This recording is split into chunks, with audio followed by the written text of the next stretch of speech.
Sumérgete en la noticia desde un nuevo ángulo, audaz, agudo, maduro y dinámico en la mesa de análisis, presentada por Mochomos. Disfruta de una increíble gastronomía con un excelente servicio. Restaurante Mochomos en Culiacán. Los mejores cortes y mariscos en una sofisticada versión sonorense. Prueba el salmón alcaparrado, pulpo bañado o un exquisito ribeye y más. Restaurante Mochomos. Enrique Sánchez Alonso 2372 Norte en Culiacán. Reserva al 6671-466622.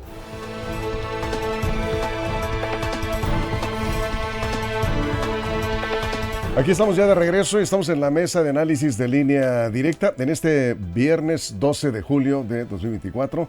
Y aquí estamos ya listos con nuestros compañeros. Jesús Rojas, ¿cómo estás? Buenos días. ¿Qué tal, Víctor? Buenos días para los compañeros, buenos días para el auditorio. Hoy vamos a mandar saludos a Juan José Ríos, Víctor, precisamente, ¿no? Casi me pongo de pie. No, y Juan José Ríos, pues hay que explicar, fue por genio militar mexicano que escribió contra Porfirio Díaz y se aventó preso 5 años en San Juan de Ulúa. Después se sumó a las fuerzas revolucionarias y bueno, ya vinieron sus glorias. Después, cuando triunfó la revolución, pues ya le tocó ser gobernador de Colima, senador de la República, secretario de Gobernación y otras más. Con mucho arraigo en Sinaloa y mucho cariño, murió aquí en Culiacán. Todo un personaje. Juan José Ríos, tomen de Zacatecas. Nota. Tomen nota de Juan José Ríos, el general Juan José Ríos. Muy bien. Gracias por el saludo a mi tierra. ¿Sí? Y aquí estamos con Araceli Tirado. ¿Cómo estás, Araceli? Buenos días. Buenos días, Víctor. Buenos días a los compañeros de la mesa. Buenos días al equipo y buenos días al auditorio de Línea Directa. Bienvenido, Juan Ordorica. ¿Cómo estás? Buenos días. Muy buenos días, Víctor. La mesa, la producción. Y hello, estimada audiencia. Ahora sí de viernes, de que hagan lo que sea. A mí ya vengo para la playa, todo. Sí. Un poquito mal de la garganta, ¿verdad? Sí, tengo como 3 días. Así. Sí, eso es, ya mero sales. Armando Ojeda, ¿cómo estás? Buenos días, bienvenido. Muy bien, buenos días, Víctor, compañeros. Es un gusto saludarlos esta mañana, chicos de la producción, y a toda la gente que nos escucha amablemente aquí en nuestro queridísimo estado de Sinaloa. ¿Y? Más allácito de Capomos, mi tierra. No me voy a quedar abajo yo contigo, Víctor. No, pues cuando, ¿verdad? Te quedó un poquito abajo la silla, me dicen. Que subes un poquito, que subas la silla un poquito. Porque te quedaste un poquito abajo ahí del... Bueno, si viene un técnico y me ayuda, porque no le encuentro el botón. No, ahí búscale, ahorita le encuentras. Bueno, ahorita le ayudan, porque sí quedó un poquito abajo, Armando. ¿Quién sabe quién se sentó ahí? Bajaron la silla. Bueno, pues vamos entrando ya en el tema. Se espera, y es opinión de algunos dirigentes del sector privado y empresarios, connotados empresarios, se espera una nueva relación entre el gobierno de Claudia Sheinbaum y el sector empresarial. Esto lleva a un propósito, detonar el desarrollo de las regiones del país. Sin los empresarios, Jesús, imposible. No, y el primer propósito, Víctor, es tratar de darles tranquilidad, porque muchos están preocupados en torno a lo que ya platicábamos en esta misma semana con una jueza del Poder Judicial, y es que están preocupados por lo que puede devenir en este asunto de elegir vía voto a los jueces y magistrados del Poder Judicial. Entonces, en el marco de todo esto ya comenzaron reuniones con el próximo secretario de Economía, con una reunión con banqueros, sí, y el nombramiento de un grupo, que pues ahí medio sui generis, en donde va a estar presente Altagracia Gómez. Altagracia Gómez, a lo mejor le suena el nombre, es un personaje, es una muchacha, una profesionista de 32 años, pero que ha estado acompañando a Claudia Sheinbaum durante la campaña y un poco antes. Es un tema de conexión entre empresarios y el sector público. Ella es heredera de un grupo de empresas familiares en la cual destaca Minsa, esta empresa de granos para hacer tortillas, sí, fundada en algún tiempo por Raimundo Gómez Flores, su padre, quien fue un político jalisciense, que fue senador de la República, buscó la gobernatura por el Revolucionario Institucional, pero pues él ya se retiró de la política, se retiró de los negocios y quedó al frente de su hija Altagracia, que lleva un consorcio muy grande, y a través de ellas, yo la veo así como un tanto como la nueva Carlos Ursúa de que fue en tiempos de Andrés Manuel López Obrador, con presencia propia, con inteligencia propia, licenciada en Derecho y con lleva una actividad empresarial muy importante. Eso es, Araceli, vamos contigo. Bueno, pues el anuncio de esta creación, de esta comisión, yo creo que manda un mensaje de la nueva presidenta electa, de Claudia Sheinbaum, del interés que tiene de reabrir, pudiéramos decirlo, si es que en el anterior gobierno no lo hubo, en ponerle prioridad a un sector tan importante como son las empresarias y los empresarios. El perfil de la persona que pone, o sea, una mujer joven, que tiene experiencia dentro del sector empresarial, y lo que hemos abordado a lo largo de la semana en esta mesa de análisis, lo importante que es que en la mesa donde se toman las decisiones estén los perfiles que están viviendo día a día la problemática que se les está presentando, ¿no? Lo decía en días pasados el presidente de Coparmex a nivel nacional, Medina Mora, creo, hablaba un poco de cómo quieren que se flexibilicen los marcos regulatorios. De ahí la importancia de este consejo. Unos datos interesantes, importantes, es que la Organización para la Cooperación y Desarrollo Económico dice que la economía en México para el 2025 va a desacelerarse alrededor de 0.5 porcentuales. Esto quiere decir que se pronostica un crecimiento de 2%, y el Fondo Monetario Internacional no es tan positivo y marca que México solamente va a tener un crecimiento económico de 1.5. Entonces, es la tendencia en materia económica. Yo creo que para todas las empresarias y los empresarios, que tener un diálogo abierto con las autoridades, estar trabajando con el secretario de Hacienda, estar trabajando con el secretario de Economía, incluso el secretario de Economía, Marcelo Ebrard, hablaba que cerca de 46 millones más o menos se esperan de inversión, 46 mil millones de dólares de inversión. Entonces, ¿de dónde va a salir, no? Porque hay que reconocer, y eso vamos a hablar las futuras intervenciones, la inversión cuando es exclusivamente por el tema de empresarias mexicanos, y cuando intervienen la parte de extranjeros o extranjeros. Eso es. Juan, vamos contigo. Bueno, yo creo que es una buena señal el tratar de reunirse una vez más con los empresarios. No es el primer gobierno que lo hace. Hay que recordar que este presidente López Obrador inició con este Consejo de Empresarios al mando de Alfonso Romo, y empezó con muy fuerte. Incluso invitó, ¿se acuerdan?, a Ricardo Salinas Pliego, y empezaron amigos y todo, y empezaron a trabajar. El gran problema va a ser, porque así es la vida, así es la política, así es la economía, cuando tengan que tomar decisiones diferentes empresarios, gobierno y sociedad. Va a pasar eso, evidentemente va a pasar. Va a ser muy difícil que los tres confluyan. Ahí es donde se va a poner en verdad y en serio con quién va a gobernar Claudia Sheinbaum, ¿no? Porque una cosa es hacer tu consejo de empresarios, como lo está haciendo, que digo, está bien, que bueno, está tratando de acercarse a la iniciativa privada para tratar de gobernar de alguna manera con ellos, porque este gobierno los terminó alienando, pero así empezó el gobierno actual. Entonces el reto va a estar que cuando vengan las primeras tomas de decisiones controversiales, pues que no los termine alejando, porque hay que recordar que todo este separación entre iniciativa privada y gobierno, si no total, pero de alguna manera con algunos empresarios sí, con otros no, empezó con la cancelación del AIFA, luego vino con las reformas la ley energética, y así se han venido dando cosas. Con Claudia va a pasar lo mismo, tendrá que tomar decisiones. Ya vimos una, por ejemplo, la jornada de 40 horas que tomó el lado de los empresarios, no tanto el lado del pueblo. Ya vimos al menos que en ese sentido Claudia dijo no hay consenso, por lo tanto se puso de lado en esa parte de los empresarios más que de la sociedad en general. Ahí lanzó, digamos que al menos un mensaje diciendo, pues ahorita por lo pronto sí voy a escuchar a los empresarios con este tema, pero vamos viendo. Y otra cosa que me preocupa es, está bien que haga sinergia con los empresarios, pero si se fijan, son los mismos empresarios. Si bien Altagracia es joven, no había estado participando dentro de la política empresarial, pero digamos que el grupo empresarial que pertenece tiene años, sino décadas, haciendo negocios con el gobierno. Entonces, cuando hablan de acercarse al sector empresarial, si se fijan, casi siempre son con empresarios que están haciendo negocios para y por el gobierno, constructores, contratistas, gente que se beneficia de alguna manera de los negocios y contratos con los gobiernos. Me gustaría ver otro tipo de empresarios que sus negocios no están ligados al gobierno, y muchos dirán, no hay. Claro que hay. Vemos, por ejemplo, en el caso de Estados Unidos, que muchos de estos consejos empresariales son de gente que no tiene nada que ver con el gobierno. Y ahí me gustaría ver ese tipo de empresarios. Eso es. Armando, vamos contigo. Es indudable que Claudia Sheinbaum busca afianzar la política económica y mandarles, con este nombramiento de Altagracia Gómez, a los empresarios de México, mandarles un mensaje de unidad. Los necesito. Quiere terminar con ese estigma de que son enemigos del gobierno, los gobiernos de Morena, de los empresarios, de la cúpula empresarial mexicana. Yo creo que ese es el mensaje que está mandando Altagracia, a afianzar la política económica y hacerle ver a las cúpulas que pueden dialogar, que pueden transitar hacia el desarrollo del país, agarrados de la mano, tomando acuerdos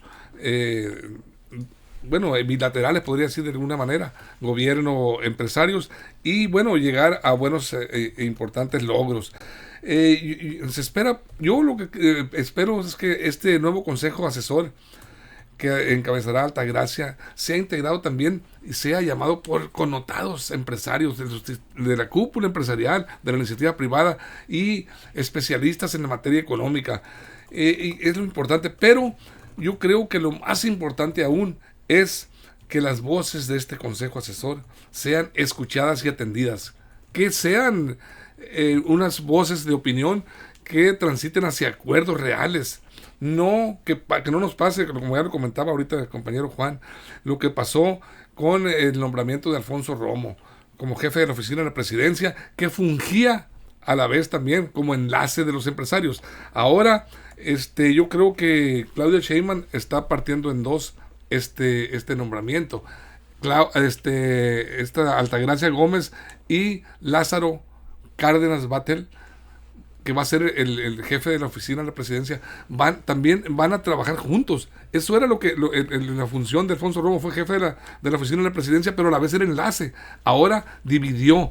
Y ojalá que transite bien Altagracia con los secretarios fundamentales del gabinete, como es Marcelo Ebrard de Economía y Rogelio, ¿cómo se apellida? Ramírez de la O, el secretario de Hacienda, que transite principalmente con esos dos personajes para llegar a buenos acuerdos. La salida de Carlos Ursúa en el gabinete de López Obrador duró como 2 años. Precisamente se fue porque tuvo conflictos con Carlos Ursúa. No llegaban a buenos acuerdos, no lo tomaron en cuenta sus opiniones y dijo, mejor me voy, estoy pintado. Ojalá que esto no pase en este caso. Vamos contigo, Jesús. Sí, es que el año 2025, como bien comenta Araceli, se antoja difícil para el mundo. La zona euro, por ejemplo, está creciendo apenas en un 0.73%, Japón en un 0.45%, el Reino Unido en 0.44% y Alemania en un 0.21%. Estados Unidos tampoco le ha ido muy bien, que digamos, apenas creció este año 2.56%, pero se espera que en el año que viene va a estar también complicado. Es decir, México no se puede abstraer de los principales socios comerciales, cómo nos va, hacia dónde les vendemos. Si no les va bien a nuestros principales consumidores, difícilmente tendrán oportunidad de adquirir más de nuestros productos. Entonces se tiene que planear precisamente en el contexto internacional cómo le puede ir a México. Por eso es que se prevé que es un 2025 difícil. El 2024 pues estuvimos ahí por encima incluso de grandes potencias mundiales, pero esto es, creo, el marco de lo que está viendo Claudia respecto a lo que tiene que hacer en el modelo económico.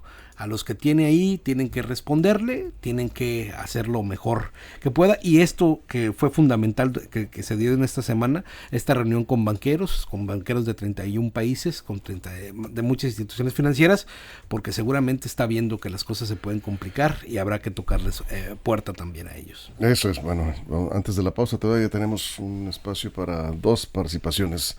Araceli, vamos contigo.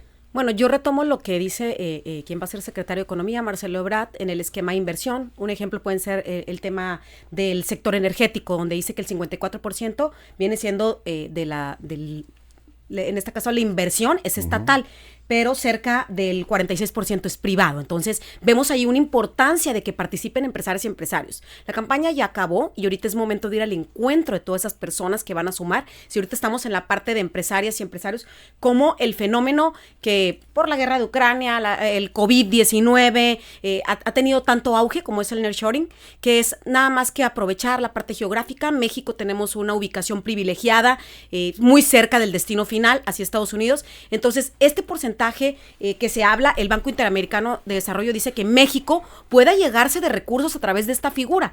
Hay un pronóstico de atraer 35,000 millones por este tipo de actividades, pero aquí el desafío en México es bien importante y yo creo que aquí el llamado también a trabajar en equipo entre universidades, empresarios, la capacitación de recurso humano. En México no tenemos una capacitación adecuada. Prueba de ello, bueno, ahorita y hasta como comercial, un ejemplo del nearshoring es Tesla.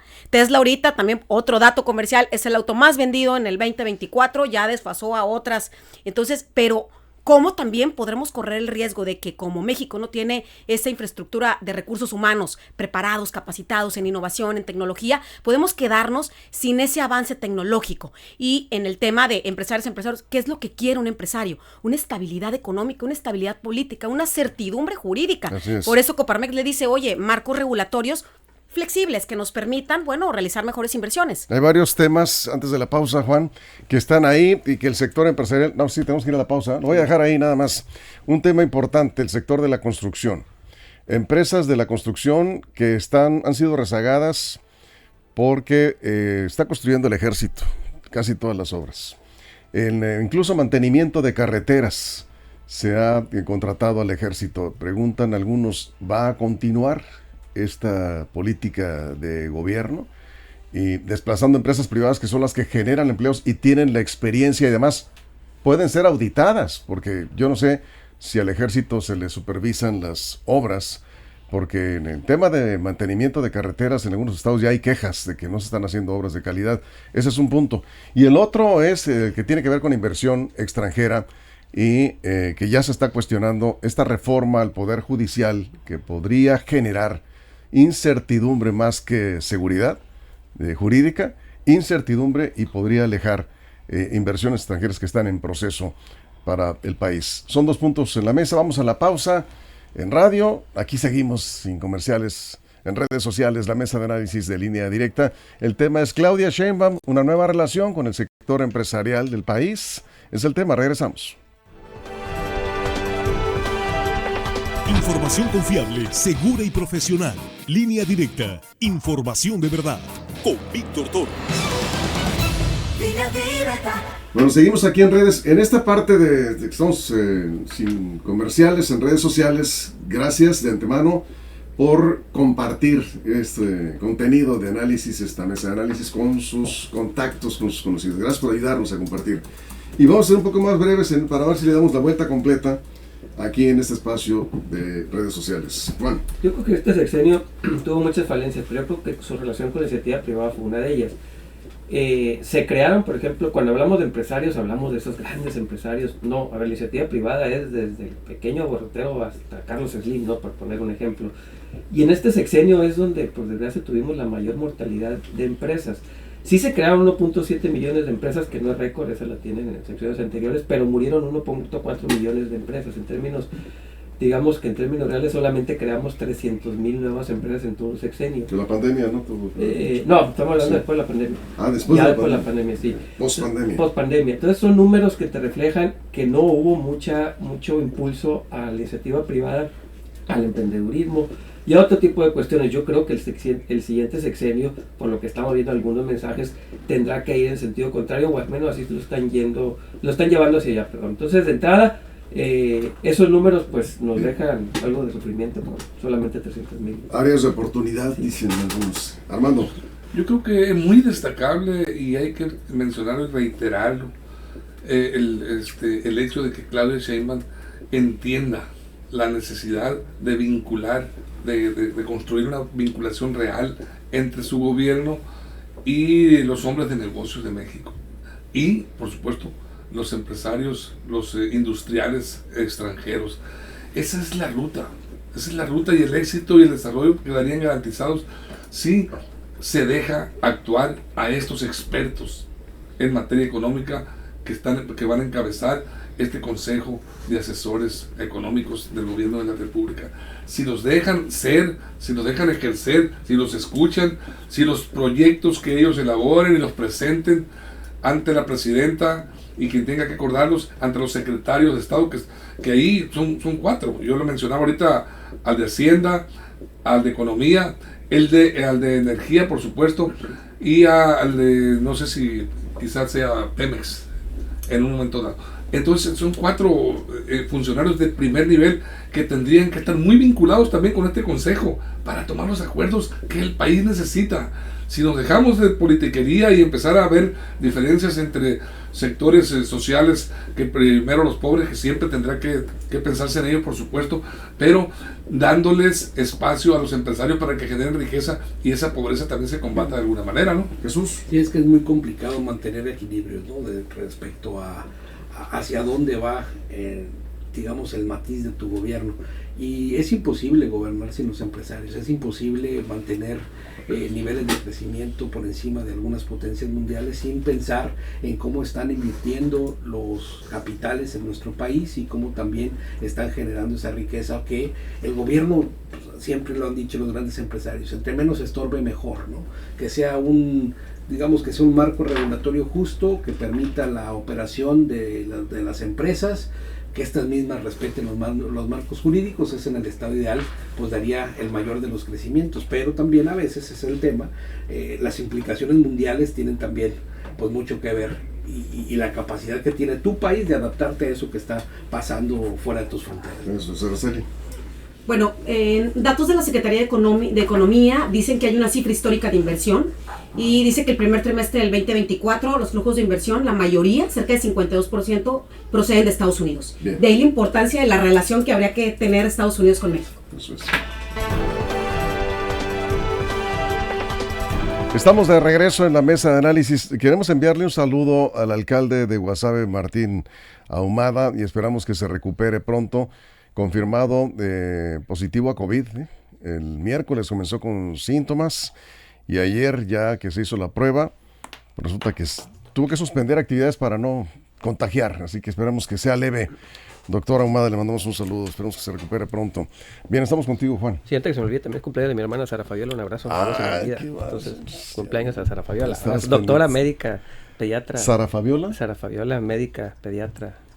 ¿Aquí en Culiacán? Cardióloga pediatra, excelente. Mochis, Culiacán. Aquí en Culiacán. Culiacán. Felicidades, doctora. Felicidades. Bien. Bueno, sí, México presenta una cifra histórica en inversión extranjera directa, pero pues hay que leer también las letras las chiquitas.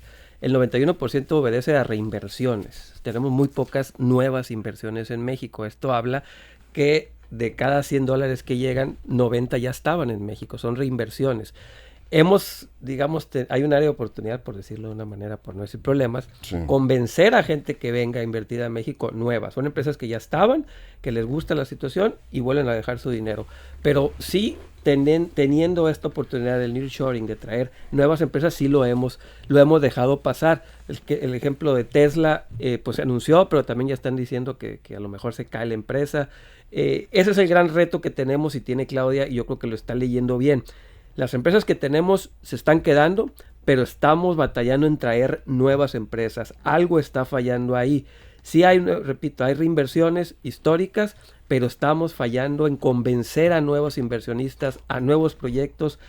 Y nuevos proyectos significan nuevos empleos. Reinversiones no necesariamente son nuevos empleos, son mantener los mismos, mejorar la calidad, la tecnología, a veces desplaza también el empleo. Por eso yo creo que el reto de este nuevo consejo empresarial que se está creando es convencer a nuevos inversionistas. Los que ya tenemos están contentos, ahora hay que traer a nuevos y vamos a ver qué estrategias utilizan para eso. Bien, Armando. Sí, ahorita comentaba yo en el corte en las redes que yo le veo un paso importante en la ruta del éxito para el desarrollo para el país a Claudia Sheinbaum, en la ruta en la construcción de esta vinculación sector empresarial y gobierno de la República. Ese es el camino. Tienen que transitar así con buenos acuerdos, con todos los secretarios alineados, los principales que están vinculados con la economía, principalmente. Y la presidenta se ha mostrado entusiasmada y optimista por el gran interés que dice existe ya entre inversionistas internacionales por invertir en México. Ahorita que hablaban de nearshoring, México pegó un salto importante en materia de relación comercial con Estados Unidos. Le brincó a China, le arrebató un espacio. Y ahí se presenta este fenómeno. Ahí se habla de que muchas empresas instaladas en China y con vínculos comerciales con Estados Unidos están buscando la manera de acercarse a países que tengan buenas relaciones comerciales con Estados Unidos, y entre ellos está principalmente México. Ojalá que ese impacto, que ese efecto de estos conflictos internacionales vengan a arrojarnos una mejoría al país de México.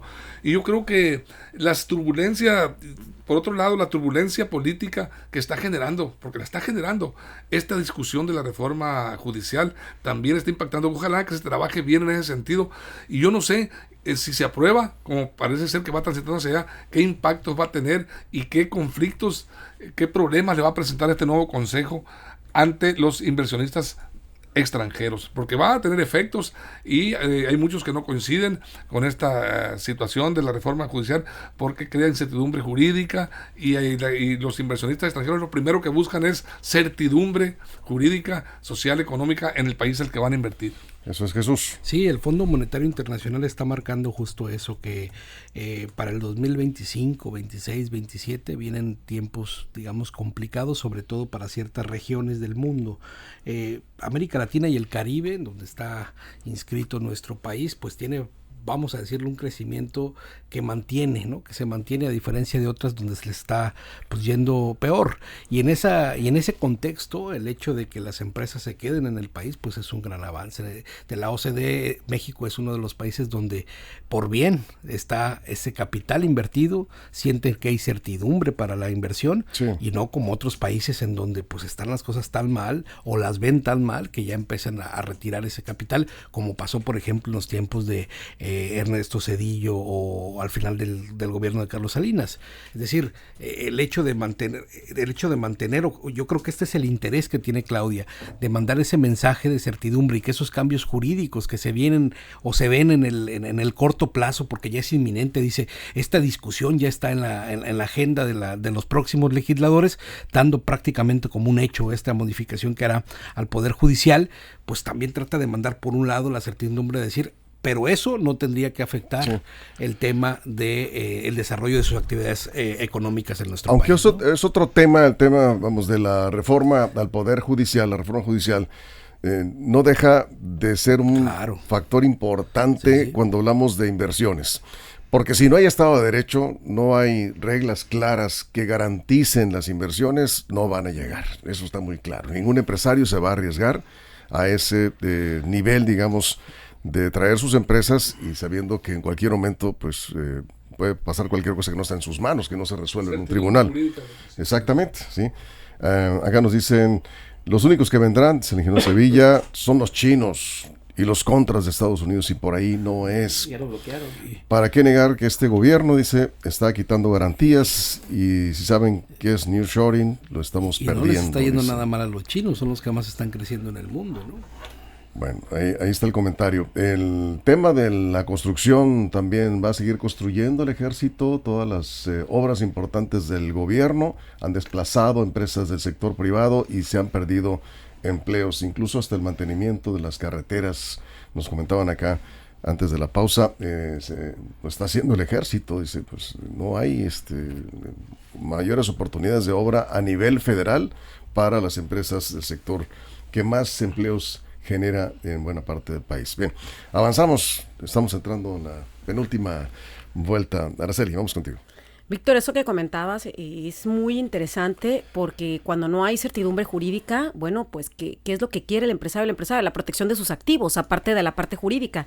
El economista Franklin Templeton dice que un reto fundamental en materia económica, y ya lo decía también aquí mi compañero Armando, va a ser Pemex, por el gran endeudamiento que está. Y seguramente para poder soportar toda esta serie de programas y apoyos, vamos a estar hablando los próximos días de algún tipo de reforma fiscal. Ahora bien, si nos vamos al marco jurídico de las inversiones, la ley de inversión extranjera marca en el artículo 4 cuáles actividades o en qué proporción tienen que participar los inversionistas extranjeros, y lo marca en cualquier proporción en una parte de una empresa mexicana, ¿no? Pero el artículo 6 de la ley de inversión extranjera le delimita, le da exclusividad a qué sociedades mexicanas solamente pueden participar. Unas de ellas, y lo estamos viendo, incluso ustedes lo hablaron el día de ayer en la mesa, es la parte del transporte, la inversión en transporte, ya sea para carga o para turismo, la parte también de la banca de desarrollo y los servicios también profesionales. Entonces, vemos aquí cómo la parte es importante de la inversión extranjera directa, tanto la parte extranjera como la interior aquí en México, que se tiene que cuidar y que debe ser una de las prioridades para la nueva presidenta Claudia Sheinbaum, porque aunado a eso, pues va a cargar con la parte de la inflación y otros problemas en materia económica, sí, que estaremos revisando seguramente en los próximos días. Bien, Juan. Sí, yo creo que sí dejamos, hablo de la pospandemia, dejamos pasar una oportunidad importante mientras los países de la OCDE creo que ya están 6 puntos arriba del PIB antes de la pandemia. Nosotros apenas andábamos en el 1 o 2%. Dejamos pasar una oportunidad bien importante con el nearshoring. Las peleas entre gobierno y los empresarios se terminaron reflejando ahí repito, traer nuevas inversiones. No es lo mismo reinvertir que en traer nuevas inversiones. Creo que ahí es donde falló en la parte empresarial. No le dio ciertas garantías a los empresarios. Y no todo puede venir del gobierno. Los empresarios de la iniciativa privada son los que terminan generando los empleos. Y si queremos mejores empleos de calidad, necesitamos que haya más competencia. Para más competencia necesitamos nuevas empresas. Para traer nuevas empresas necesitamos condiciones que puedan venir. Pero si lo seguimos ninguneando, peleándonos con ellos, diciéndoles que son malos, que son extranjeros y se van a quedar con todo lo que tenemos aquí, pues vamos a seguir en el hoyo, medianitos, chiquitos, en pequeño. Bien, a ver, vamos contigo, Armando. Por supuesto que la generación de inversión hacia el país, atraer nuevas inversiones es muy importante, pero yo creo que y coincido con lo que comentaba el compañero Jesús, la reinversión sí es importante, porque estamos hablando de empresarios que deciden seguir en México, le están dando la confianza, no retiran el recurso. Vamos a suponer que existe una industria con capital extranjero que está ya en proceso aquí en México, con una inversión estimada de $1,000 millones, por así decir. Si se ha aplicado hasta el 24 $700 millones, quedan 300 millones más, que va a ser un capital que va a fluir, es un remanente financiero que va a fluir en México, que va a generar riqueza, que va a generar empleo. Entonces sí es importante la reinversión. Malo sería la desconfianza, que empezaran a huir capitales, como se llaman, capitales golondrinos, que se empiezan a salir del país. Ahí sí, que dijeran los inversionistas que habían iniciado proyectos aquí se van. ¿Por qué? Porque no les gustó México para invertir, por la situación que ustedes quieran. Pero yo creo, sí creo, yo no soy economista, pero sí creo yo, desde mi punto de vista muy personal, que la reinversión y la confianza que genera en los empresarios en México sí es importante. Aquí nos dicen, la clave para el inicio del sexenio es que Marcelo y Ramírez de la O se pongan de acuerdo. Dice, bueno, tras bambalinas y hay trascendidos, ya se andan peleando por el control del poder, deberían de estar más unidos. Son malas señales, alguien que está muy enterado de este asunto. Bueno, sí, como todo en los gabinetes se van armando los grupos, Jesús, ¿no? Claro. Y por general el secretario de Hacienda lidera el grupo económico del gabinete, pero pues ahí está Marcelo, que también tiene su peso específico en la Secretaría de Economía, y pues parece que no está muy compacto el grupo económico ahí. Pues ahí puede estar la falla. Más les vale que trabajen en coordinados, que si no, hay una mujer en la presidencia, habrá una mujer en la presidencia, y creo que les puede ir mal. Sí, el gran reto justo de ellos y por supuesto de la próxima presidenta es ver en qué lugar nos dejan en cuanto a, digamos, al ranking mundial de las economías más poderosas del mundo. México no está ni cercanamente lejos, ¿no?, de las grandes economías mundiales. Estamos en el ranking número 2 en este momento, debajo de Rusia, de Canadá, de Brasil, pero por encima de Corea, de Australia, de España, de Indonesia, Turquía, de Suiza incluso. Entonces creo que este es el gran reto, hacia llevarnos a un lugar bajo las condiciones difíciles en las que se prevé por el Fondo Monetario Internacional esta posibilidad de crecimiento, pero al final de cuentas no dejar de crecer, que eso es importante, y seguir avanzando como una de las economías pues más sólidas y consolidadas del mundo, que creo que eso es uno de los orgullos más grandes que podemos tener, no por el gobierno, sino por todos los agentes económicos que participan ahí. Un dato nada más acá del señor Valdenebro, dice, ¿en cuántos días se crea una empresa en Estados Unidos? ¿Cuánto tiempo necesitas para abrir en un día? Tuviste la respuesta correcta. ¿En cuántos días abres una empresa en México? Meses. 17 días. No, en meses. 17 días. Hay cosas que resolver, que ir resolviendo. Bien, cerramos, Araceli. Yo voy a retomar, Javier Guzmán marca 10 retos económicos que tiene el próximo gobierno. Yo me quedo con 4, coincido con 4. Sí. 1, el gobierno no tiene ni tendrá nunca los recursos. Necesita fomentar la inversión, fortalecer el nearshoring, darle mayor participación a las mujeres. Hay la experiencia internacional que las mujeres también tienen que participar en esta parte de las cámaras empresariales. Y finalmente, la renegociación del tratado con Estados Unidos va a ser importante, y eso le toca también a este próximo gobierno, a la presidenta Claudia Sheinbaum en el 2026. Bien, hasta aquí llegamos. Se nos fue el tiempo. Muchas gracias, Jesús. Dios. Gracias, Araceli, Juan, Armando, muchas gracias. Gracias. A toda la producción en todo el estado, muchísimas gracias. Pero sobre todo, gracias a usted por su compañía. Pásela bien. Mochomos presentó La Mesa de Análisis. Información de verdad que suma valor. Conéctate en el sistema informativo más fuerte del noroeste de México. Mantente informado. Recuerda darle like a esta noticia, suscribirte a Línea Directa y activar la campanita para recibir la información al momento en tus dispositivos.